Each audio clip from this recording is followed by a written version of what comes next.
নমস্কার, আমি ডাক্তার দিবাকর দাস, একজন হোমিওপ্যাথিক চিকিৎসক। আজকে আমি আপনাদের সাথে ব্রণের হোমিওপ্যাথি চিকিৎসা নিয়ে আলোচনা করব। ব্রণ চিকিৎসায় হোমিওপ্যাথি। ব্রণ হলো সাধারণত মানুষের ত্বকের রোগ, যা বেশিরভাগই কিশোর বয়সে এবং প্রাপ্তবয়স্কদের মধ্যে দেখা যায়। ব্রণকে সেবোরিয়া লাল চামড়া, কমেডোনস ব্ল্যাকহেডস, ফ্যাফিউলস ফিনিডস, ফস্টুলস পিম্পল, নুডলস, সিস্ট ইত্যাদি নামে চিহ্নিত করা হয়। ব্রণ মুখের উপর অংশ ত্বকে, বুকের উপরের অংশে, পিছনের দিকে যেখানে ত্বকের লোমকূপ সেবেসিয়াস গ্রন্থি থাকে সেখানে জন্মায়। বেশিরভাগ ক্ষেত্রে টেস্টোস্টেরনের মাত্রা বা অ্যান্ড্রোজেনের কারণে বয়ঃসন্ধিকালে ব্রণ দেখা যায়। ব্রণের কারণ সাধারণত লোমকূপের ব্লকেজের কারণে ব্রণ দেখা দেয়। হাইপার ক্যারাটিনাইজেশন, ক্যারাটিন এবং সিবামের একটি সিপি গঠন হলো ব্রণের প্রথম দিকের পরিবর্তন।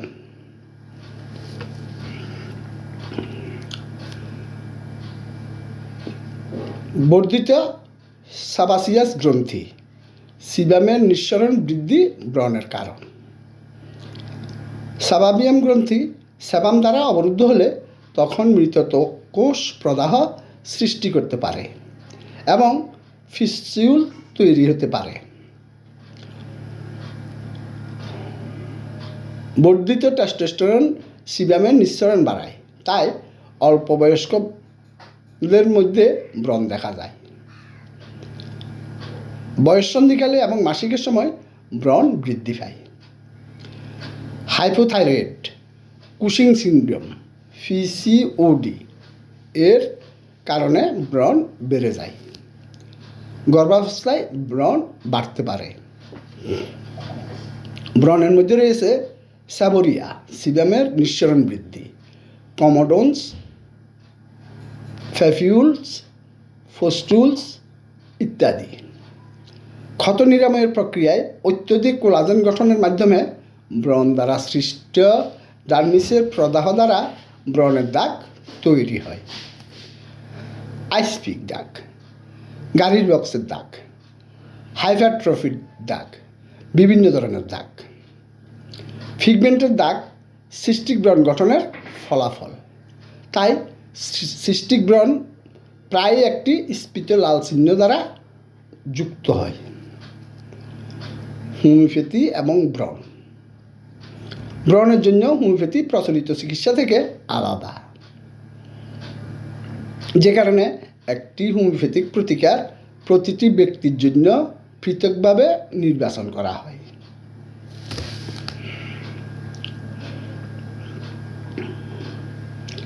যেহেতু প্রত্যেক ব্যক্তি আলাদা, কোনো একক হোমিওপ্যাথিক প্রতিকার সবার জন্য কাজ করে না।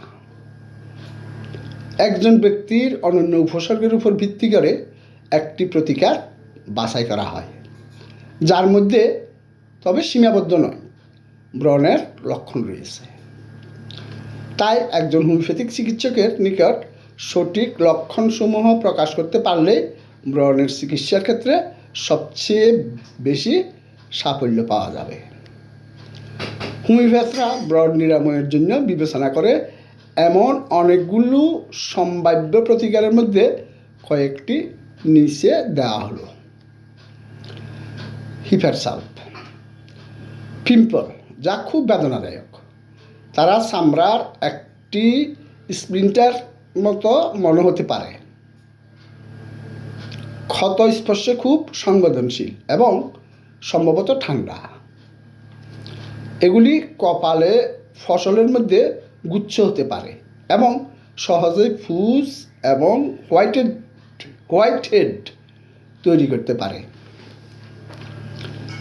এবং সহজেই ফুস এবং স্রাব, পুরনো পনিরের মতো গন্ধ হতে পারে। সাধারণভাবে ব্যক্তিটি খুব ঠান্ডা এবং ব্যথা স্পর্শ ঠান্ডা এবং সামান্য কারণে অতি সংবেদনশীল হতে পারে।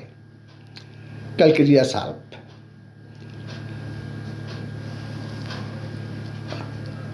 ক্যালকেরিয়া সাল্পে গুরুতর সিস্টিক ব্রণ পরিলক্ষিত হয়। ক্ষতগুলো এক জায়গায় কয়েক সপ্তাহ ধরে থাকে এবং দ্রুত নিরাময় হয় না। হলুদ ক্রিমযুক্ত ফুস দীর্ঘ সময়ের জন্য নিষ্কাশন করে। হলদে স্ক্যাব সহ অস্বাস্থ্যকর চেহারার ত্বক। মুখে এবং কানের কাছে এবং চুলের লাইনে ব্রণ। সাইনাস কান এবং টনসিলের সংক্রমণের প্রবণতা যা দীর্ঘ সময় ধরে চলতে থাকে। ব্যক্তি উষ্ণ রক্তযুক্ত হতে পারে এবং উষ্ণ করে আরও খারাপ বোধ করতে পারে। ক্লেলিব্রোমাটাম। ব্রণ কিশোর বয়সে শুরু হয় এবং যৌবনে নিরলসভাবে চলতে থাকে। মুখ বুকে এবং কাঁধে নীলাভ লাল ফুসকুড়ি যা ত্বকে দাগ বেগুনি দাগ বা বিষণ্ণতা রেখে যায়। পিম্পলের একটি বিষণ্ণ কেন্দ্র থাকতে পারে যা বেদনাদায়ক। সাদা বা হলুদ কেন্দ্রের সাথে বড় লাল সিস্ট হতে পারে। মহিলাদের ক্ষেত্রে মাসিকের কাছাকাছি ব্রণ আরও খারাপ হতে পারে। ব্যক্তির অস্থির হাত এবং খাবার, অপ্রীতিকর স্বপ্ন, অস্থির ঘুম এবং দাঁত ফিসে থাকতে পারে। তারা উষ্ণতা থেকে খারাপ হতে পারে। ফালসেটিলা। অল্প বয়সী মেয়েদের ব্রণ যা বয়ঃসন্ধি সূত্রপাতের সাথে যুক্ত। ব্রণ যা মাসিকের সাথে সম্পর্কিত, বিশেষত যখন পিরিয়ড অনিয়মিত বা অনুপস্থিত বা গর্ভাবস্থার সাথে। ব্যক্তির সামান্য তৃষ্ণা থাকে। কান্নাকাটি করা এবং সান্ত্বনা পছন্দ করা এবং মৃদু গতির খোলা ঠান্ডা বাতাস পছন্দ করে। চাইলেশিয়া। গভীর শক্ত সিস্টিক ব্রণ, মুখে ফোড়ার মতো, বিশেষ করে গালে। ব্রণ প্রায়শই মাথায় আসে না বা ফুস দেখায় না। পিম্পলগুলো নিরাময় করতে খুব ধীরগতিতে হয় এবং দাগ ফেলে দেয়। ব্যক্তি সহজে এবং ঘন ঘন সংক্রমণ পেতে থাকে। তারা ঘামে হাত ও পায়ের সাথে ঠান্ডা হতে পারে। তারা ক্লান্ত হতে পারে এবং শক্তি এবং আত্মবিশ্বাসের অভাব থাকতে পারে। পাশাপাশি স্থির ধারণার সাথে অনড় থাকতে পারে।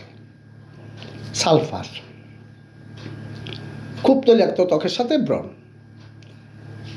ব্ল্যাকহেডস প্রচুর। পিম্পল এবং হোয়াইট হেডেড খুব বড় কিন্তু গভীর নয়। মুখ বিশেষ করে নাক সাধারণভাবে প্রভাবিত হয় এবং লাল হয়ে যায়। পিম্পল ব্যথাহীন কিন্তু চুলকানি থাকতে পারে।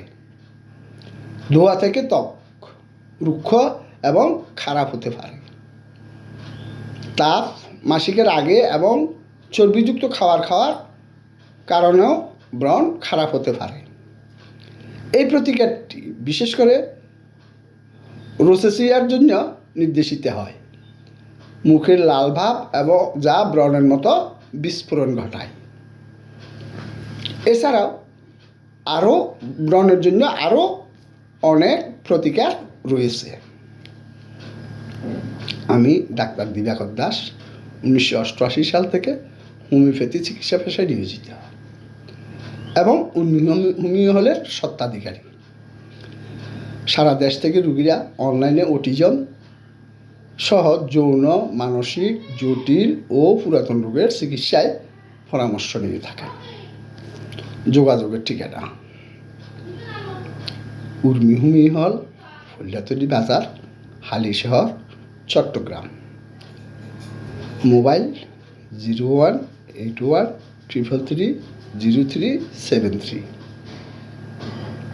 এই ভিডিওটি যদি ব্রণ চিকিৎসা সহ বিভিন্ন রোগে হোমিওপ্যাথিক চিকিৎসা সম্পর্কে জানতে সহায়ক ভূমিকা রাখে, তাহলে চ্যানেলটি সাবস্ক্রাইব করে লাইক কমেন্টস করুন। ধন্যবাদ।